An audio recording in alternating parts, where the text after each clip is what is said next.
The stories, the journey, the wild behind the scenes, and much more. I'm Dave Anthony, and I'm the host of From Garage to Stadiums. And as you said, each of the guys are writing on their own. And of course, that takes them further apart from each other. And you begin to see the dissolution of the Beatles, and it's happening in that respect. Also, their business interests are splintering. Uh, they open Apple Records. They try to launch an Apple Studio. They try to launch a clothing store. That's a complete failure. Um, they have a record company, and things are getting away from them. They're getting further and further away from what they do best, which is making music together. The Beatles even launched an electronics company, hoping to invent new technology and almost operate like a venture capital firm. They put out the word that if anyone had a great idea, they should come to Apple's new building in London for potential investment. And people did, hundreds of them, but many were swindlers. The Beatles wrote checks for all kinds of ideas, but in the end, none of them really amounted to much. Probably, it's interesting you say that because it may be connected to that other great point you made, which is when you're not on the road, you got extra time. Here they are fiddling with all these business interests. The amount of money they lost and the chaos that was in those businesses, I couldn't believe it. Another key point of Bob's book is how he explores how that took them off track, all those business interests, and lost them a ton of money. Lost them an amazing amount of money. And there was another loss in here as well that we're overlooking, and that's the loss of Brian Epstein. Brian dies during this period. That's right. And as John says, when he hears about Brian's death, he looks at Paul and says, "Now we're fucked." And he meant it. He knew that the one person that kept them together, that bound them, that kept them on the straight and narrow was Brian Epstein. And without Brian, they were all on their own. And that was tough for the Beatles. Paul had his interests, John had his interests. They were not that compatible anymore in that regard. And so you can hear it in the music. If you listen to the White Album, great music on it, but you can tell, that's a Paul song. That's a John song. That's a George song. There's a disparity there.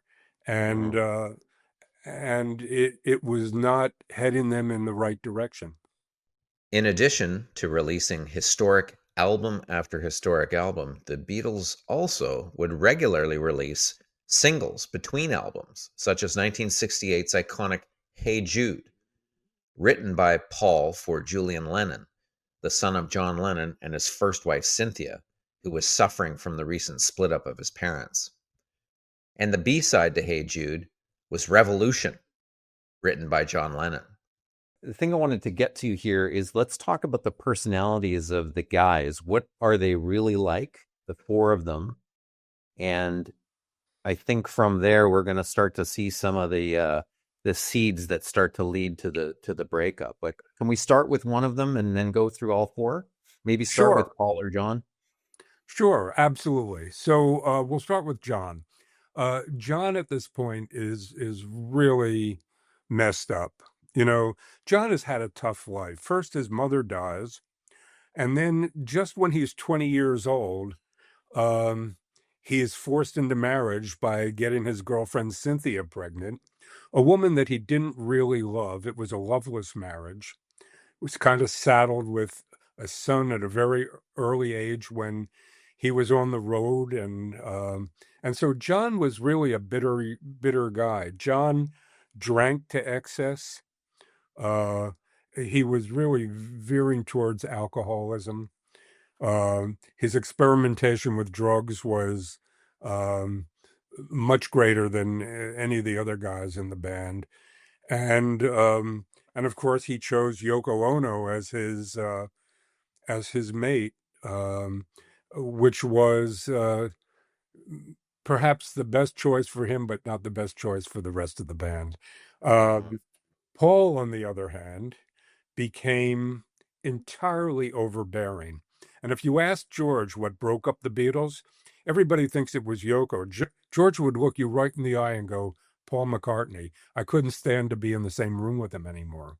Mm. Um, Paul kind of took over the recording sessions. You played what Paul wanted you to play. You played how Paul wanted you to play it. He was a perfectionist, but it rubbed the other guys the wrong way because they had all come into their own as well. And so that was tough for them. Um, Paul was an overbearing guy, but his talent as a musician and as a producer was unmistakable. Uh-huh. He had an ear that nobody else in that band had. And let's face it, he's the man who invented the rock and roll bass. Every bass player I've ever met, and I've met zillions of them, I was one, um, owes everything to Paul McCartney. We all say it. Let's talk about George a little. George was always the third wheel. You know, when Paul and John went on dates when they were much younger, George would chase behind them 6 feet. I mean, he was like the kid you didn't want around, and they would look at him and go, "Get out of here," you know. And um, but of course, we all know that George came into his own with music, Mhm. not just as a great guitar player, but somebody who developed his own writing style. And yet, Paul and John locked him out as a writer any chance they got. They belittled George's music. Um, they would throw him a bone, maybe allow him one song on an album. Uh, and so he became resentful. He became resentful. Ringo went along with everybody. Ringo was a good time guy. Nothing bothered him. He didn't get involved in the internecine fights between the guys. He had no ego where that was concerned. He loved playing the drums, and he knew he had fallen into the greatest gig in the world. Um, and so that's really how the four guys found themselves as they were growing up and growing apart.